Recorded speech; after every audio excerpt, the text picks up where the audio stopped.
Guys, Assalamu alaikum. I hope you all will be fine. Today I'm going to explain freshwater, lakes and rivers and water cycle. Fresh water on the land surface is a vital part of the water cycle for everyday human life. On the landscape, fresh water is stored in rivers, lakes, reservoirs, creeks and streams. Most of the water people use every day comes from these reservoirs of water on the land surface. Water Science School Home. Water cycle components: atmosphere, condensation, evaporation, eva, evapor transport, transpiration, groundwater flow, groundwater storage, ice and snow infiltration, freshwater lakes and rivers, oceans, precipitation, snow melt, springs, stream flow, sublimation, surface runoff. One part of water cycle that is obviously essential to all life on earth is the fresh water existing on land surface. Just ask your neighbor: a tomato plant, a trout, or mosquito. Surface water includes the lake reservoirs, human-made lakes, ponds, streams of all sizes from large rivers to small creeks, canals, human-made lakes and streams, and freshwater waterlands. The definition of fresh water is water containing less than 1000 milligrams per liter of dissolved solids, most often salts.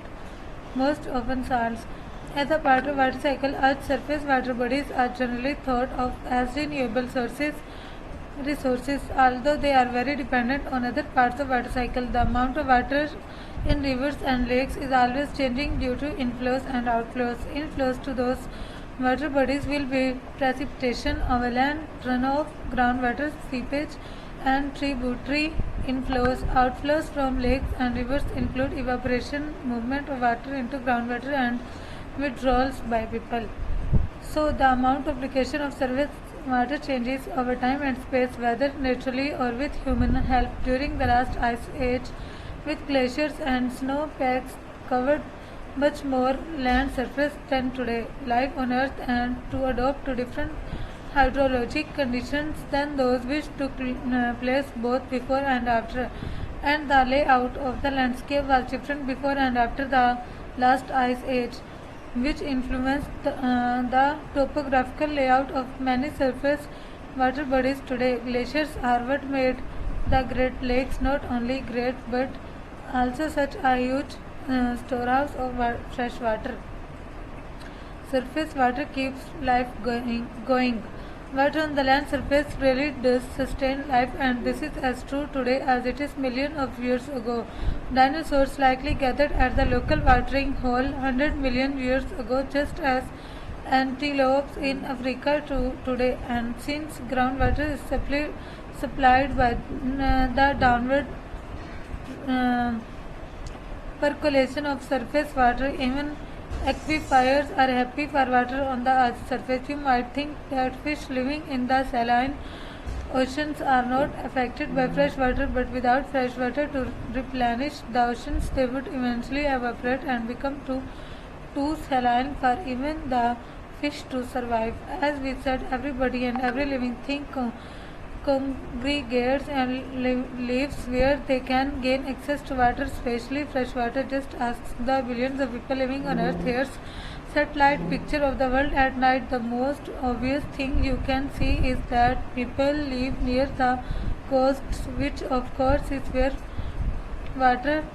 albeit saline, is located. But the interesting thing in this picture are the lights following the Nile River and Nile Delta in Egypt. The area within the purple outline box in this dry part of the world. Surface water supplies are essential for human communities, and if you check the price of lakefront property in your part of world, it probably sells for much more than other land. Usable fresh water is relatively scarce. Too many people, streams and lakes are the most visible part of the water cycle. Not only do they supply the human population, animals and plants with the fresh water they need to survive, but they are great places for people to have fun. You might be surprised at how little of Earth's water supply is stored as fresh water on the land surface as shown in the diagram and table below. Fresh water represents only about 3% of all water on the earth, and freshwater lakes and swamps account for a mere 0.29% of the earth's freshwater. 20% of all freshwater is in one lake, Lake Baikal in Asia. Another 20%, about 5,500 cubic miles, about 23,000 cubic kilometers, stored in Great Lakes. Rivers hold about only 0.006% of total freshwater rivers reserves. You can see that life on Earth survives on what is essentially only a drop in bucket of Earth's total freshwater supply. People have built systems such as large reservoirs and small water towers to store water for when they need it. These systems allows people to live in places where nature doesn't always supply enough water, or where water is not available at the time of year it is needed. So for watching my more videos, please like, share and subscribe to my channel. Allah Hafiz.